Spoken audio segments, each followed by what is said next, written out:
What is up, everyone? Welcome to It's Been a Week. I'm your host, Ben Cabo, and this is your weekly dose of whatever the hell just happened.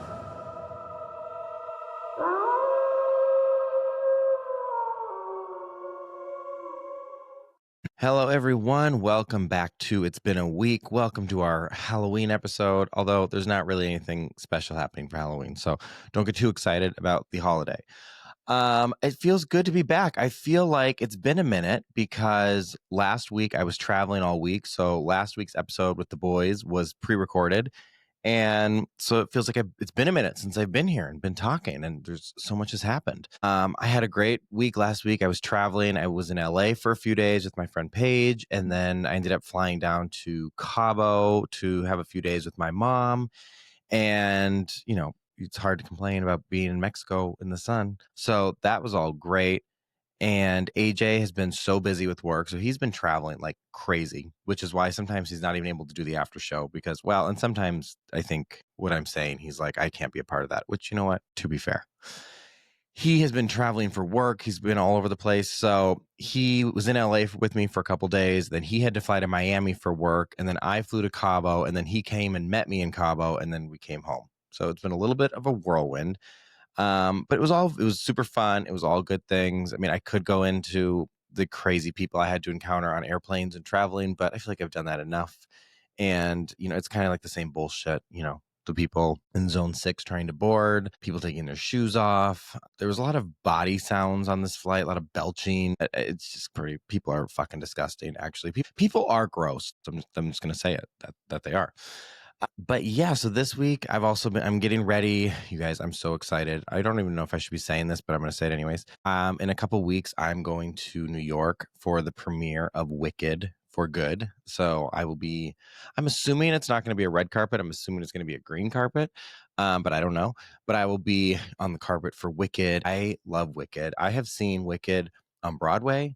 I saw the movie in theaters like 9 times. I watch it on multiple flights. I mean, I love Wicked. I'm obsessed with Wicked. I was just in LA a couple weeks ago for that Wicked event where they all performed, which, funny enough, will be airing on NBC and Peacock, I think November 6th. I got to check that date, but it's coming out. And it's called, what was that called? Wicked, one magical night, one magical evening, something like that. But you'll be seeing it.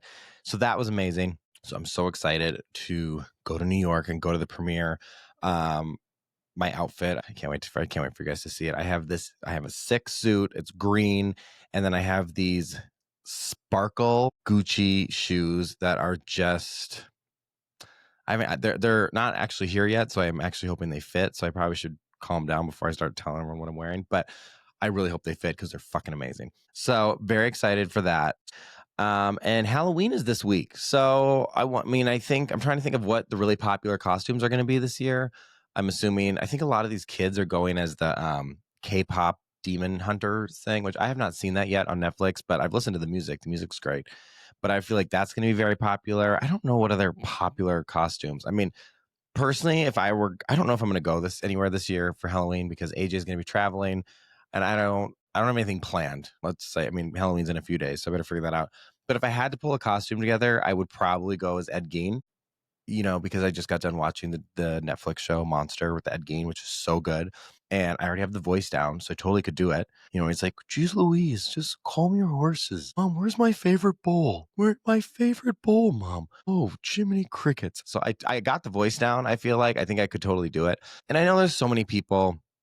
This is what happened when Dahmer came out and all these, like we shouldn't glorify these murders and we shouldn't.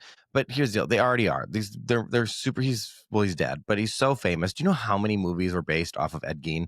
Texas Chainsaw Massacre, The Silence of the Lambs, Psycho, Bates Motel. I mean, there's so many films that were based off of him. So he's already been glorified. I mean, I don't know. And here's the thing also with the Netflix show. I know it had a lot of mixed reviews and people were like, that's not accurate. That's not exactly what happened. And it's like, okay, here's the deal. This was not a documentary. This was a show for entertainment from Ryan Murphy. Okay. When Ryan Murphy makes a show, there's shock value. Here's the other thing with Ryan Murphy. He always makes these serial killers like really hot. So it's like, then you start to sympathize with them. That's like, they're such good looking people. It's like, why can't they make them like ugly, creepy killers? They got to make them like good looking. Makes it harder. But I will say, when I was watching, I won't give anything away because if you haven't seen it, you should go see it. But by the last episode of Ed Gein, I actually like had tears in my eyes and I felt bad for Ed, which is so fucked up. It is so, I understand how fucked up that is, that like I'm having sympathy and feeling bad for the serial killer that did horrible, horrible things that are not excusable. But the way that the show, it just, you start to kind of see into his mind a little bit and you see, like what his mom did to him and some of his upbringing. And again, I'm not excusing his behavior, but I did have sympathy for him. It was the same when I saw Dahmer. I was like, I started to have like, I don't know, you start to see it through a different lens, which I'm not saying that's a good thing. I'm not saying that we should be out here like feeling bad for serial killers, but it does just kind of give you like a little different perspective. So if you have not seen the Ed Gein show on Netflix, Monster, I highly recommend it. I'm upset that I binged it so fast and that it's over and now I have to wait a whole probably a year or two for the next one, but I thought it was great. I think Dahmer was my favorite, then Ed Gein. The Mendez Brothers was like, wasn't as good. To me, it was not as good as the other two, but that's just me. And I think next up we have Lizzie Borden, that girl, Ted Bundy, and I think John Wayne Gacy is coming too. So if you like that shit, I will say I watched it by myself at night at home alone. It's not scary as in like you think Ed Gein's coming to get you, and it's not like jump scary. It's just extremely, extremely disturbing. Like it's super, super graphic and disturbing, but it's not like scary. Does that make sense? So if you're interested, go watch it. So speaking of Halloween though, I'm curious. I really want to I wonder what everyone's going to go as this year. I've had some good costumes in the past.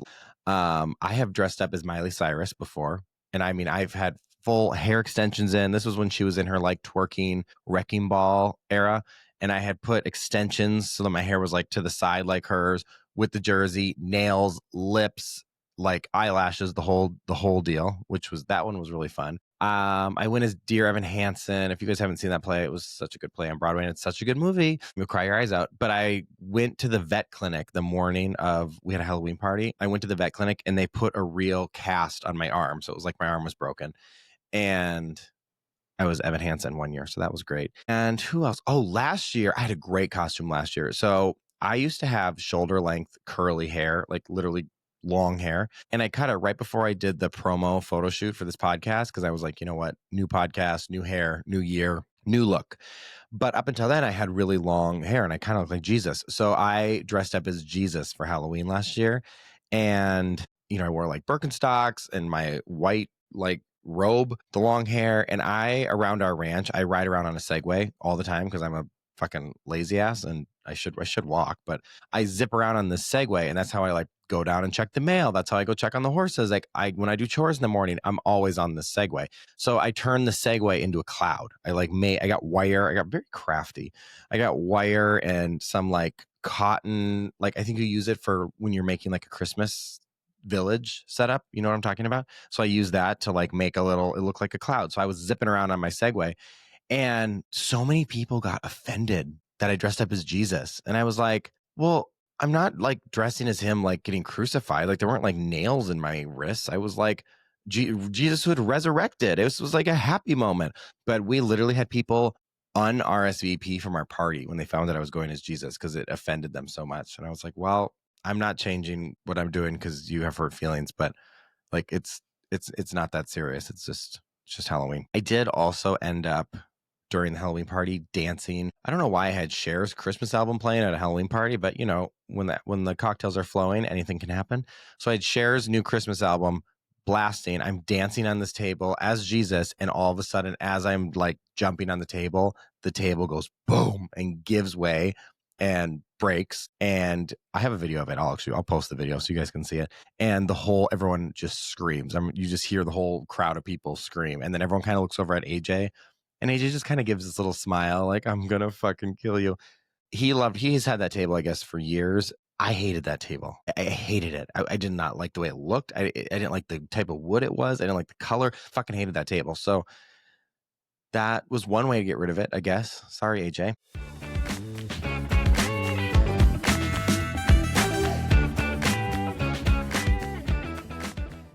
speaking of Jesus, my mouth tends to get me in trouble from time to time. And recently, once again, it has gotten me a little bit of trouble. So the reason I bring this up relating to Jesus is because I was on Facebook, which I do not go on Facebook that often. I go on there, I post what I got to post, and then I kind of just exit stage left because I don't know, I'm over Facebook. But I was sitting there the other day and I'm scrolling through Facebook, and all of a sudden I see, and this is posted by a lady that I've known for a very long time. And she posted this thing. It was a picture of a baby with rainbows, and it said, "Science proves no one is born gay." And when I saw that, I just was like, what is the point? What is the purpose of posting something like that? What is your intention when you post something like that? Like, what are you trying to prove? Are you trying to get gay people to be like, "Oh, thank God, I knew that came from my dad issues. Thanks for clearing that up." Like, what's the point of posting something like that? So when I saw it, look, I don't get offended very easily. I mean, I've got pretty thick skin. I obviously I come on here, I dish it. I can also take it. I'm not pretty to that. I'm totally like, I'm aware of what I do, and I'm more than willing to take it back. But what bothers me is there are people out there that aren't as maybe outspoken as I am, or maybe aren't as, I don't know if we want to say confident, or have the backbone, or have the personality to like stand up for something. So when I see something like that, does it hurt my feelings? No, I don't give a flying fuck. Do I completely disagree with you? I think it's disgusting, but like, you're not gonna hurt my feelings or ruin my day. But what does bother me is when I think about the other people who don't know how to stand up for themselves, and that other people that would scroll and see that, and it is going to hurt their feelings. It is going to ruin their day, and it is going to make them feel like shit. And there's no reason for that. There's no reason for someone to wake up, go on Facebook, and then feel shitty about themselves. And I'm the first person. I love to make jokes. I love to make fun of everyone. No one is safe from me, right? Like, everyone, I am an equal opportunist of making fun. I don't care about your skin color, your sexuality, your religion, what. I love to poke fun. And it's honestly, when I poke fun, it's actually kind of like my love language. I think, like, if I'm sitting there, like, my friend, like, people that are close to me, they know, like, I'm going to poke fun at you. That's like my humor. And that's what it's endearing. It's not, I'm never intentionally trying to hurt someone's feelings or make someone actually feel like shitty. So when I saw this post about like, okay, science proves no one's born gay, I'm just like, fuck that. Why you got to post that? What benefit are you going to get from this? So I screenshotted it and I posted it on my Facebook, because I'm always going to stand up for the underdog. I'm always going to stand up for people who can't defend themselves, or who aren't brave enough to defend themselves, or are not brave. That's not even the right word, but people who are just, they're still trying to find themselves. They're still trying to figure out who the fuck they are. And for someone, and this person in particular, so she's a very, very religious person, which is why this all came back to when I was dressed as Jesus. And she's very religious, and she's a sweet lady. I've known her for a long time. She's very sweet, at least to your face.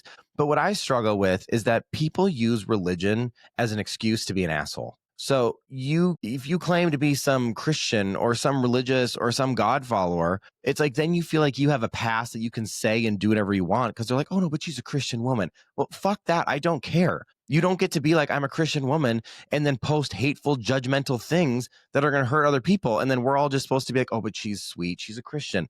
I don't agree with that. I think that's complete bullshit. So I posted, and I'll just read it exactly for what I posted so that I get this accurate here. So originally I tagged the person in the post, because I have no problem. Like, if you're going to post something on social media, you have to then be willing to handle the backlash, or you have to, own up to what you believe in, or you have to. So I screenshotted her post and I tagged her in it. If you are that confident to post it on your own page, then let's post it. Let's see what the world has to say.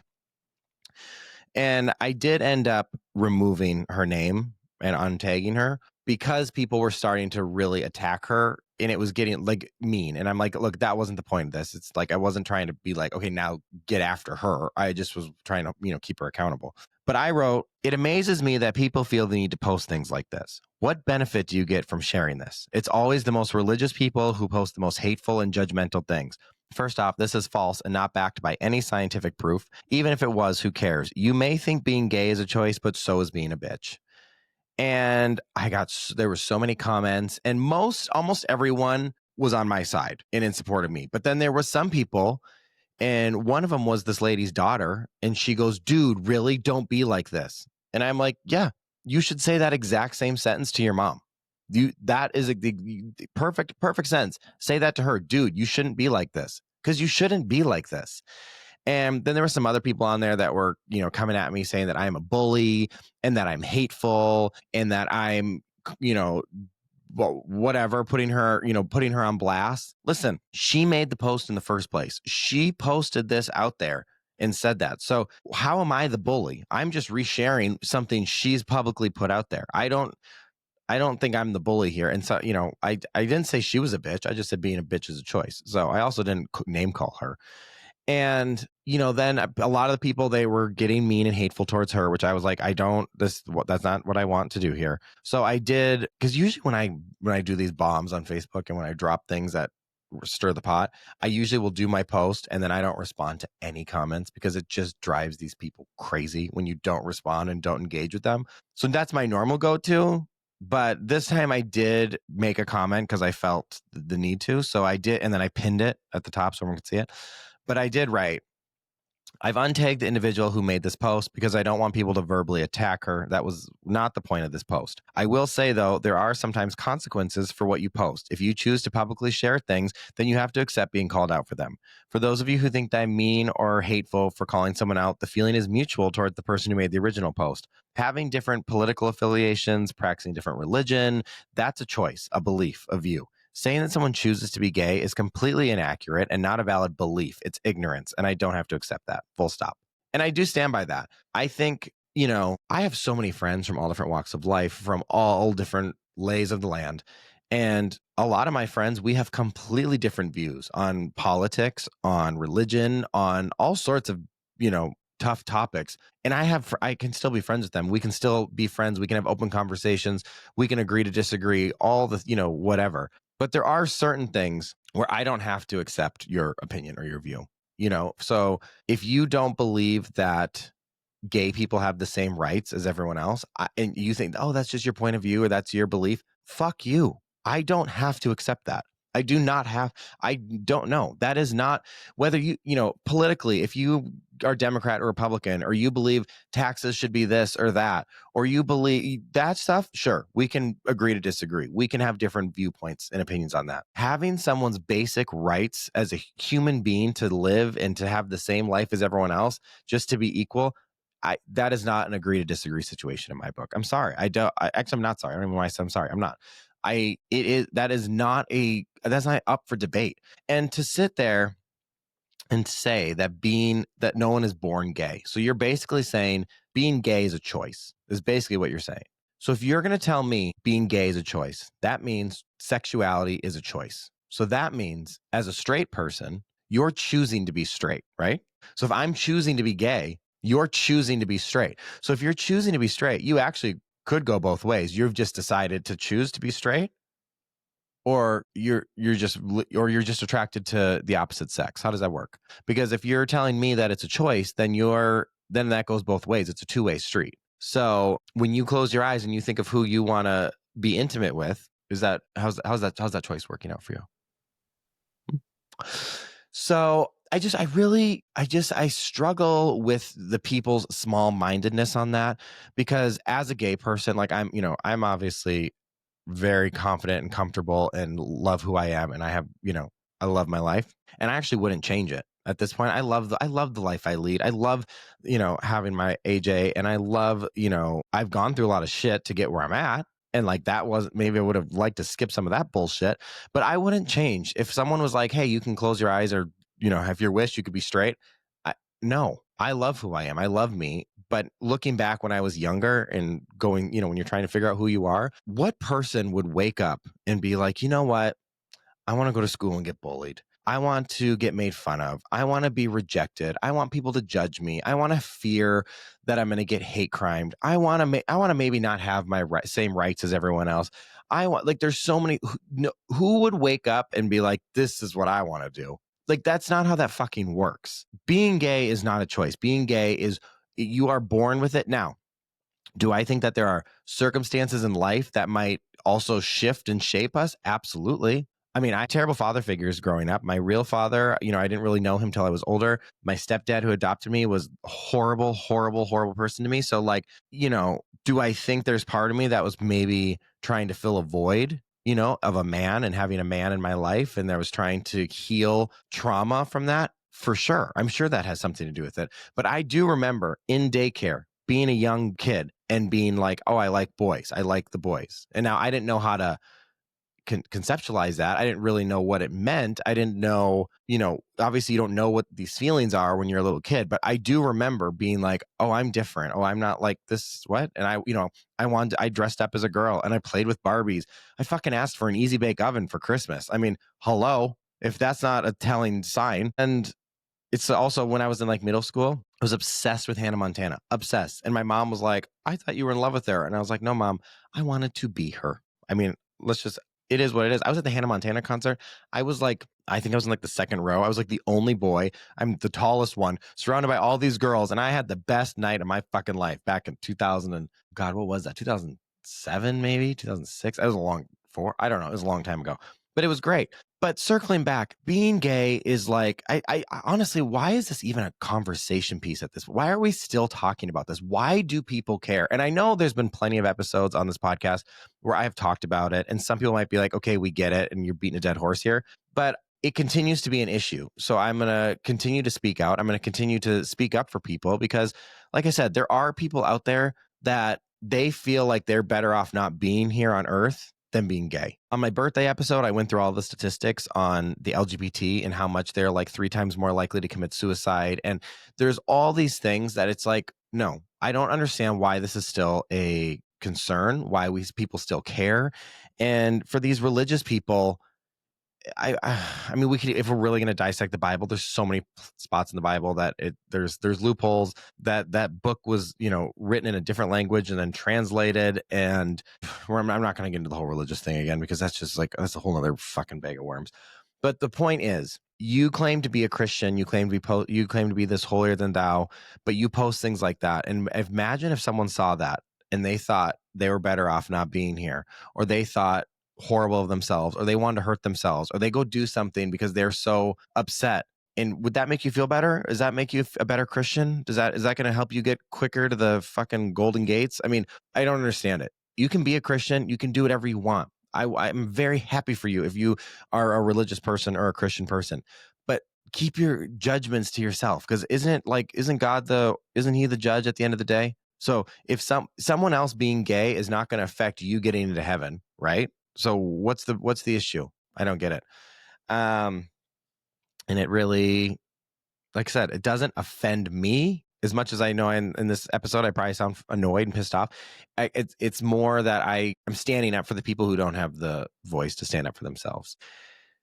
On that note, everyone, that was kind of a longer rant, kind of a heavier rant, but it's important to me. And, if you really don't believe in equality, and you don't believe in gay people, and you don't believe that we were born this way and that we should be here and that we have, the same rights as everyone else, you can just go ahead and hit that unsubscribe button and bye. Adios, bitch. All right. So to wrap this up, I hope everyone has a safe and fun Halloween. Send me pictures of your costumes. I hope they're amazing. Go to the parties, do the shots, dress like a slut if you want, do whatever you want. Life is short. Go have fun. It's Halloween. All right, everyone. I'll see you next Tuesday.